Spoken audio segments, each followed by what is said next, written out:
Hello everybody, my name is Meisterbloo, and it looks like I have enough sunlight for at least one more episode. If not, I can turn on my handy dandy to the light over there, but my face will look really ugly. Uglier than usual, I should say. Let's continue on. This is my Let's Play of Higurashi no Nakakoto ni Chapter 1, Onikakushi. I just got in trouble because I was picking on Satoko. Apologize to her! No!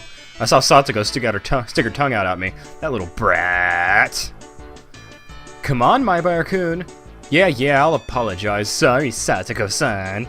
In any case, I apologized even if it wasn't a completely insincere tone of voice. Damn her, I'll remember this. Kei-chan, get your revenge at the club meeting. Take your seat. I sat down after Mion told me to. She'd switched to class representative mode. I have coffee. Delicious hazelnut coffee.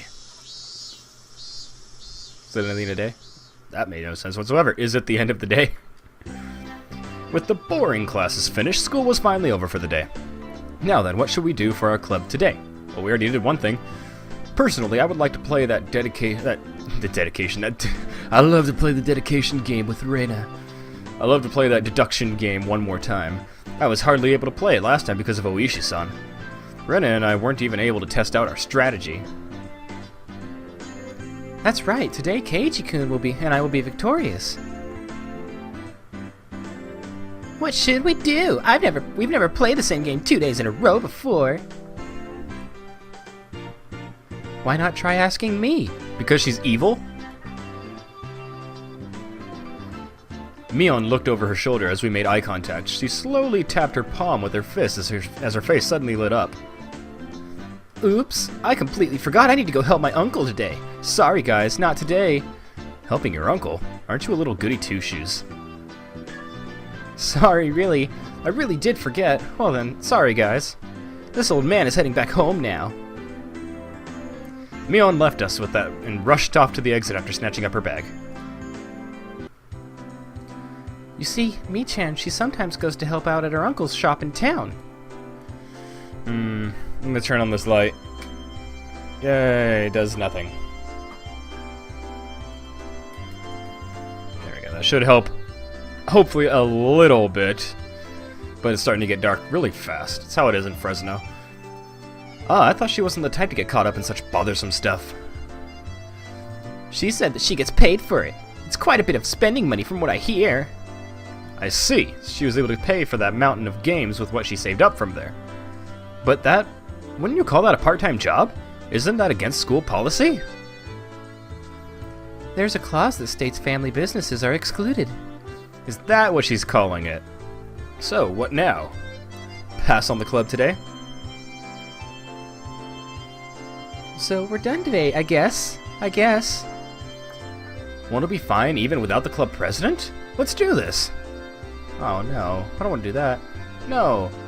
I opened the club locker and began searching for dedication. God damn it! The deduction game. I got something on my mind and I don't know what it is, but I'm scared of it. The deduction game from the ever-growing pile of games. Ah, here it is. The deduction game from yesterday. Man, I had to stop just as I was getting the hang of it. At the very least, I wanted to repay Satoko for what she did during the afternoon break. Every time I hear afternoon break, I think, Afternoon Delight! I do not mind, but this is fine for Reina-san and Rika.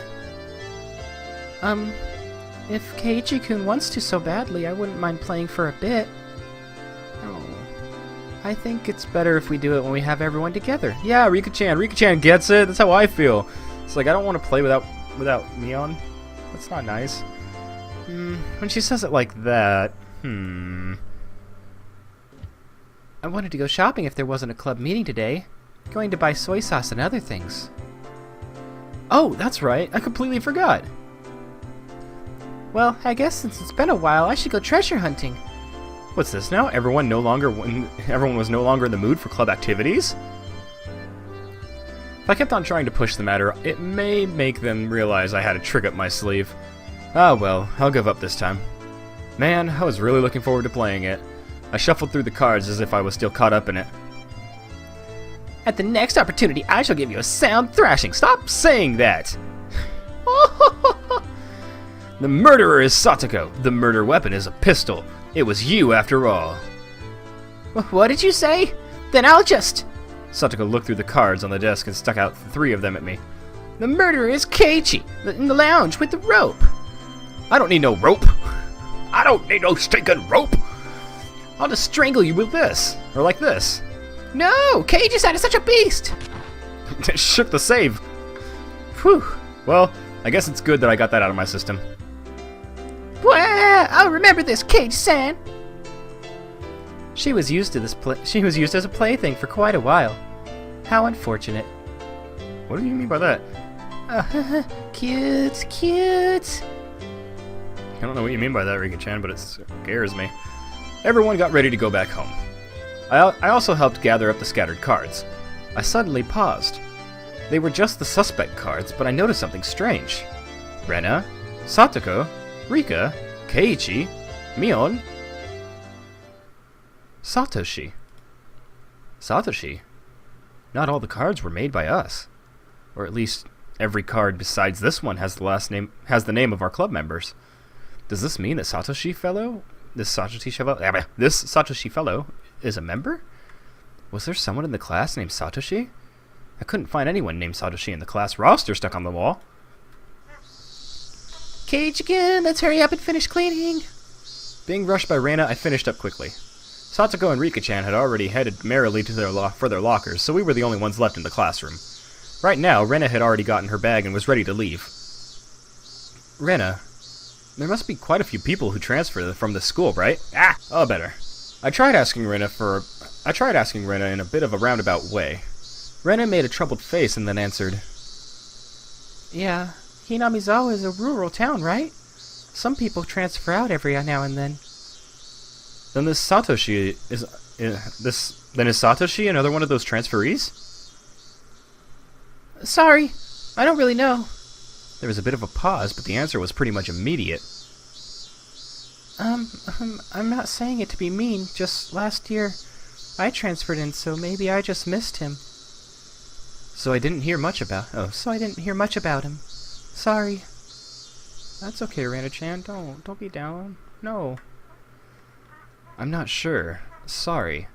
Her answer was a lot like when she refused to tell me about the murder at the dam. I was saddened by her denial, and I felt a little bit of anger. I'm their friend, aren't I? Friends don't keep secrets from their friends, do they? Though I do appreciate that they kept that unsettling curse thing from me. But if everyone is worried about it, I'd rather be worried with them. That's what it means to be friends, right? For a moment, I wondered just what kind of face I was making just then, with these mixed feelings of sadness and annoyance. Keiichi-kun, you're making a scary face. Why is it? Why? It was probably exactly the kind of face Reina said it was. It appeared my... Oh god, that caused bad thing to happen. It appeared my grim expression had frightened her. Sorry. I was really looking forward to the club today. I'm just feeling down about it. I rustled Rena's hair. Let's go home. Dragging that awkward mood with us, we headed home. Is this the scene? Is this the scene? Holy hell, I think this is the scene, you guys. I wonder why. Why have I been getting this dumb feeling lately? I didn't know anything. I had nothing to worry about. I was just enjoying my everyday life. My long, outstretched shadow gave no answer to my naive inquiry. Keiichi-kun, are you tired, maybe? Maybe? Rena timidly questioned the reason behind my mood. I'm sure my expression made the situation even more unsettling. You think so? Yeah. You seem to have been a little out of it ever since this morning. Maybe a cold? Physically, I was pretty sure I was in perfect health. It may not seem like it, but I've had perfect attendance since elementary school. Rana continued on since I didn't give her an answer. It could be that the fatigue from moving has finally caught up to you. It's completely different from where you used to live, after all. Of course you've gotten tired, since there's so much you need to get used to and remember. Maybe that's it. Yeah, it has to be. Rena was also like that at first, too. I can tell, you know. You know? I wondered if Rena also experienced the slight bit of alienation last year that I was feeling right now. Thinking so, I felt that she was the only one who could understand how I felt. I'd like to hear about it when you first came... Oh, that's her talking. I'd like to hear about when you first came to Hinamizawa. How was it? Feeling I had been drawn into the conversation, her face suddenly brightened. It was the same as Keiichi-kun. I didn't know the villagers' names at all. Mii-chan and the rest were all very kind, and so I wasn't lonely, but I did still feel a little out of place. Ah, my ear! I have to take more medicine after this. Rena told me all the details of when she had moved here. All of her first acquaintances and surprises, worries and good ones. So, Satoko got you too? Yeah, there was a thumbtack put in my... God, she's so evil! Poke! Then with that yeah, that really takes me back. When were you invited to the club? The first day? Nah, there wasn't a club at the beginning. It was formed partway through. One day she said we should stay after and hold a big game tournament. Come to think of it, Mion did say she was the first club president. Now I get it. This is a secret, but Mii-chan used to be really bad at the beginning. She'd never win. Huh? Mion? Really? I can't even imagine that. She had to do most of the penalties that she came up with. Seriously, don't tell. I can't believe Mion was like that. So she gradually transformed into a monster who used any means necessary to win during that time. Mion is at her best when she's fighting dirty. I began making more friends besides Mii-chan after that, but yeah. It might have only been since you moved here that I finally felt like I had gotten used to it here. I guess Rena had also been left in the dark about Yashiro-sama when she had just moved here. I guess when they finally told me about Yashiro-sama, I'd be considered one of them. I wonder when I'll finally be considered one of them. Huh? Did you say something? No, sorry. Just talking to myself. Keiichi-kun, you're silly. Rena was poking fun and laughing at me, and I couldn't help but laugh as well. But I suddenly stopped. Then, after making up my mind, I spoke. Hey, Rena. Is there something that everyone's keeping from me? Huh? No, not at all. You're lying, aren't you? Rena suddenly stopped. Her expression was cold and intense. What do you mean by that, Keiichi-kun? Her tone was still the same cheery and light-hearted one as before. You are, aren't you? Keeping something from me. After understanding what I meant, her expression grew even more intense. Seeing that face, I regretted saying something so rash. But she came back at me in a way I didn't expect. Well then, Keiichi-kun, aren't you keeping something from us? Huh? Her tone didn't change, but it was the first time I'd seen this expression from Rena. With how her gaze pierced through me, I couldn't believe this was the same Rena. I have no idea why my ear is acting up so much, but it's bothering me like crazy. With how her gaze pierced through me, I couldn't believe this was the same Rena. Aren't you? Lies or secrets? Aren't you? You are. Secrets. She didn't actually say that part, but she looked as if she did. The incident with Tomitake-san, and how I felt alienated from the group. Even without having to think about it, there were these things I knew that I felt guilty about. But I didn't tell everyone about what happened with Tomitake-san, to be considerate. I was keeping it a secret just the same way they didn't tell me about Yashiro-sama. Then, aren't we even? No, I'm not. No lies, nor secrets. Liar. Her answer was instant and it shook me. Rena stared as if burrowing through me, watching me like a hawk. Why would you say I'm lying? Didn't you say that you were called into the teacher's room yesterday during the club meeting, Keiichi-kun? I know. You didn't go to the teacher's room. I swallowed hard. It clearly wasn't a bluff. She knew what happened. The teacher said you had a guest, didn't she? But you didn't talk at the entrance. You talked inside of a car near the school gate, with some man we don't know. Rena knew everything. She knew that I was called out by Oishi-san and that I heard about the incident with Tomitake-san as well. Did she know all of it? Exactly who was that man? I don't know him. Why did someone you don't know have business with you? I want to know that myself. Then what did you talk about? It has nothing to do with you guys. It was a lie. Lies! Oh god. Yep, this is that scene, you guys. Rena's scream echoed through the trees, sending frightened birds into the air. I couldn't exhale the deep breath I had just taken. No, it was like I wasn't allowed to exhale. It was here I first realized. The person in front of me, she wasn't Rena Ryugu. Then who was it that was standing before me now? Who had assumed Rena Ryugu's appearance? I had held my breath for so long I could feel myself suffocating. Right? And then she made a facial expression that Rena normally might have made. It didn't matter that it was Rena's usual smile. It chilled me to the bone. She drew closer to me.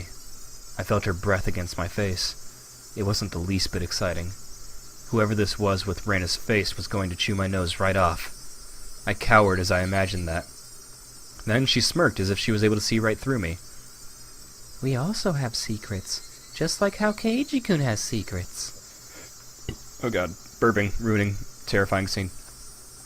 It was Rena's usual smile, but her eyes were still like that of a hawk's. Bringing her face close enough to mine almost bump my nose, she kindly persuaded me. I couldn't nod or shake my head. This person standing in front of me, this person who looked like Rena, frightened me to my core. I was terrified knowing that she could hear the sound of me swallowing nervously. After what felt like an eternity, after a long empty silence, she finally spoke. Let's go. It's getting chilly. It was Rena again. Smiling at me once more, she started walking as if nothing had happened at all. When I was released from her gaze, my legs gave out from under me and I slumped to the ground. I wasn't able to lift a finger until Rena was out of sight. Who was that? I felt cold. My body was drenched in sweat. I was finally able to form a coherent thought and ask myself once again, who was that person who looked like Rena Ryugu? And that, my friends, is a very good place to end this video. Thank you all for watching. I hope to God that you guys will join me in the next episode, because this is where it happens, you guys. I know the series, I know the franchise. This is where it starts to happen. Everything from this point on is going to be sad, it's going to be scary, and it is going to make me feel so uncomfortable. And I can't wait for it. I'll see you all next time.